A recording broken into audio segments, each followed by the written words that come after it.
Hey, what's up, people? So, you know something? I want to talk about that one documentary that I seen recently, um, The Dark Side of EDP 445. Um, this guy definitely is on one. What are you waiting for? Make your I move! mean, you can't even make any kind of excuses for him, you know? Definitely a guy who deals with sex addiction, you know what I'm saying? Perpetual rejection. And I really do think that this guy, you know, despite everything, I think what actually caused this dude to tailspin Everybody bail. to that This kind of operation warped needs a hard repeat. disposition was, the lack of affection. Took us to school today. I think that basically, put him in the category of being more susceptible to those kind of thoughts, because it's always good to figure out, okay, what the hell happened here, man? And when you look at his lifestyle, you begin to see, okay, well, you can begin to see how his mind began to flip the warp. I think that the whole internet culture stuff played a massive role. I mean, he very much is a character when it comes to the internet. Keeping up that high energy type of stuff. I think he said he had close to 4 million subscribers living on top of the world. Like, to be perfectly honest, that by itself would be enough for me to walk the straight and narrow. But he said that, he had all of that stuff, but still, he was still by himself. And I think a lot of that failed, mainly to his lack of self-control when it comes to his eating habits. You know what I'm saying? Like, you have to be honest, man, when it comes to why you ain't achieving what you're after. I mean, if you have a situation to where you're pulling all types of money, you're self-sufficient, but yet you're still trying to deal outside the law, that's a you thing, man. Like, honestly, like, it reminds me of people who are just rich, who just break the law just because, for kicks and giggles. And just the idea of him sitting up there and even entertaining that avenue, it's like, dude, I can't make any excuses for you. And I'm damn sure not going to sit up there and give, monstrous behavior free reign because you have a Naruto story, when it comes to how you grew up. Sad stories only take you but so far. People give you a level of leeway, but it's like, come on, dude. Like, if you think I'm gonna trust you around anybody young, it's like, nah, man. Like, you're literally speaking your mind about how you feel when it comes to all that stuff. And I think at this point he's in crash out mode. You know what I'm saying? I think he feels like to some degree he's beyond the law, namely because the stuff they tried him, the stuff they could get him to jail on, that, it wasn't made possible because of how that one dude, Alex Rosen, how he botched that whole setup because he was the first person to initiate contact. Like, you're not supposed to do certain things. He put himself out there like that. That's what actually caused EDP to get caught but walk away. And then you have the situation with Gideon and that one guy, Skeeter Jean, who botched the investigation due to, I'm not even sure how they botched it, to be perfectly honest. Like, to me, I thought that would have been a surefire, conviction. I don't know how they, messed that one up. Like, to me, it's kind of a mystery. The Alex one, I do get it. You know what I'm saying? I mean, I understand all these dudes are moving off content creation. To hell with Alex because of who he is as a person. But, Gideon, I think, meant well. The one dude, Skeeter Jean, even though he's about content creation, which all of them are about that. You know what I'm saying? Even Chris Hansen, to his degree, was doing some content creation style stuff when it comes to, Stay on task. catching predators. Let's be perfectly clear. Nobody's doing that stuff for free. Life costs money. And if you can establish yourself to an avenue to make money while doing something good, you're going to do that and make a name for yourself. Man, of course. Who wouldn't? Like, what sane person wouldn't do that? I would do that. I would catch predators all day. if I can get paid for it.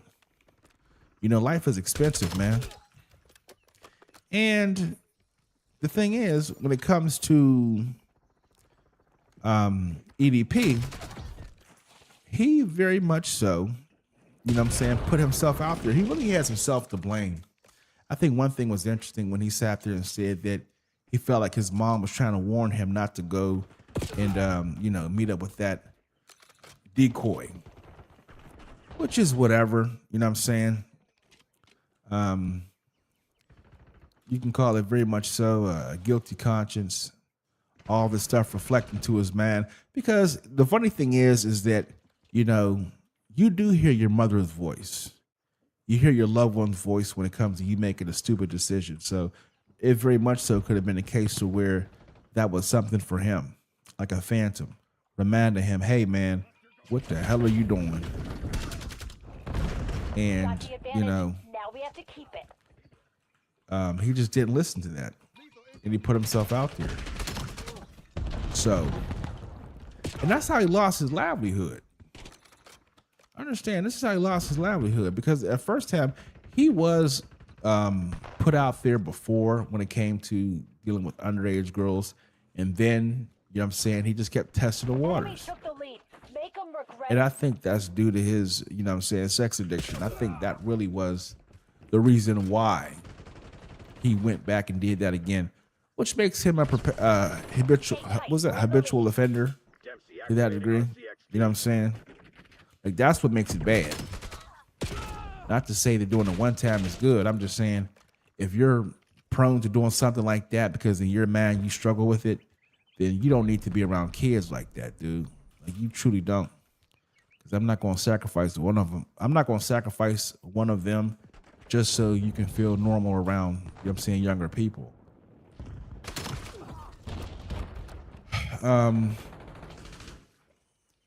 I think that, you know, I'm not sure if this guy could be locked up, but you can definitely see that that one guy is trying to find some kind of way to get him locked up. The guy who did the documentary with him.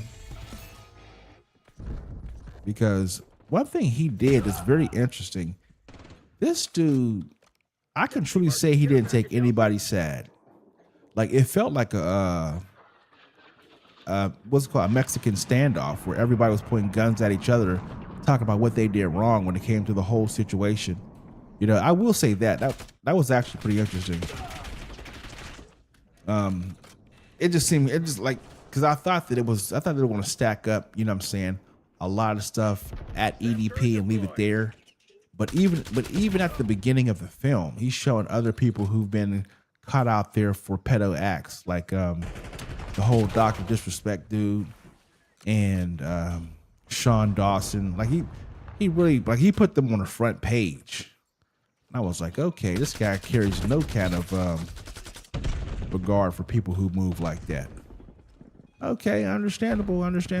In fact, it's actually more respectful when that's actually your disposition, because, you know, it makes me, you know, look at a situation like, okay, this guy's trying to deal fair and deal with the issue at hand. You know, it's only when stuff gets one-sided to where it's like, okay, this is kind of like what's your goal here, dude? Like, what are you trying to accomplish? Because you're not being even-handed when it comes to criticism. But no, he puts very much so everybody out there to answer for what they individually did when it comes to this situation and other situations. Like, for me, example, I mean, I'll give you an example. I don't understand how these other YouTubers still have a platform, Enemy RCXD. you know what I'm saying, who were caught to that degree. Like, I don't understand that. They still maintain their millions of subscribers. They're still out there. Only thing you get is a goddamn apology and, oh, I'm sorry, and it'll never happen again. And it very much so is what the beginning of the video said. It was, they don't talk about it. You know, they just leave it alone. They leave it there. And, you know, it's like,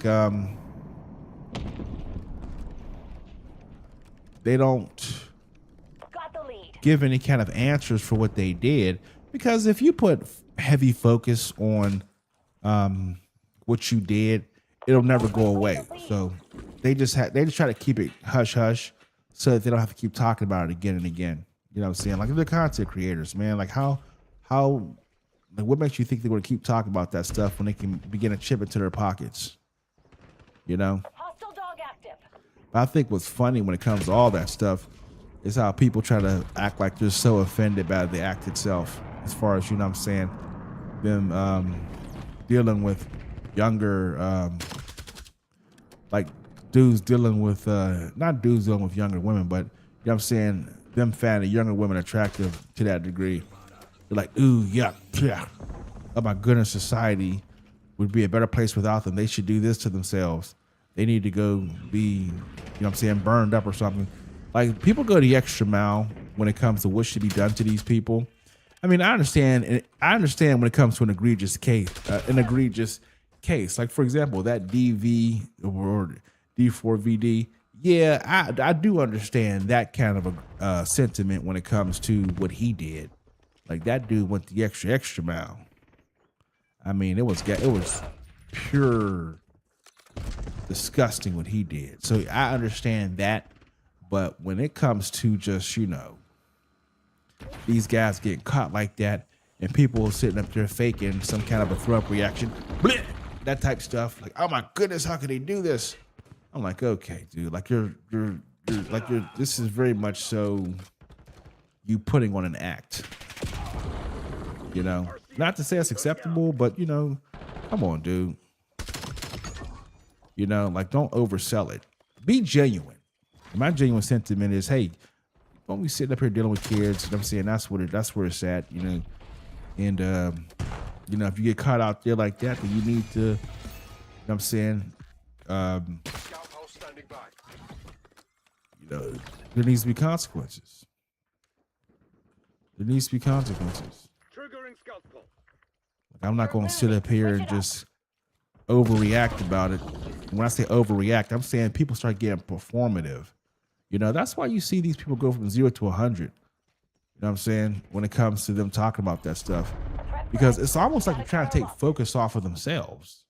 Not to say that they engage in that stuff, but it's like, dude, why are you sitting up here being very performative about this act in particular? Like you don't understand why they did what they did.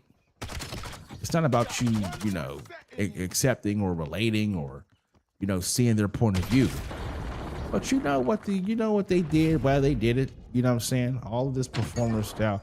Bleh, oh my goodness, I'd throw up if I ever saw a 15-year-old like this. I'm not good. I couldn't live with myself. Like that type stuff. It's like, okay, dude. You know, I just think that the reaction should match the offense. You know?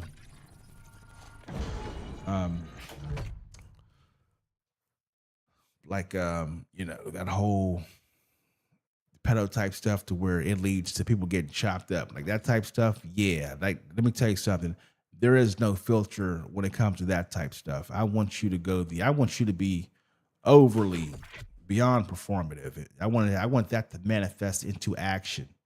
You know, like I truly hate with a passion those guys who sit up there and they want to silence the witness, quote unquote, the person they assaulted. Yeah, there is no limit when it comes to what you can do to them. But just generally, it's like, okay. Lock them up, you know what I'm saying? And let that be that. Punish them, let that be that. Let me see. But that's all I have to say when it comes to this, you know? I think the EDP he very much so is a guy who allowed his, you know what I'm saying, sex addiction to extend off to pedo behavior. And when he did that, you know, it's like there's no, you know what I'm saying, rationalizing, speaking up for, like, I'm not going to sit up here and give you a pass. Not to say yes for one, but I'm not going to say, hey, well, you know, you need therapy to not think like that. Because to me, it's like obvious. I mean, like if therapy is available in jail, then okay. Hardcore team deathmatch. But you know, I mean, how far can you go when it comes to a therapist? Or you can get therapy outside of jail. I mean, look, man, I'm just saying that people should answer for the stuff that they do. We're in the lead. I just want the world to make sense. And you know, that's all I have to say when it comes to this.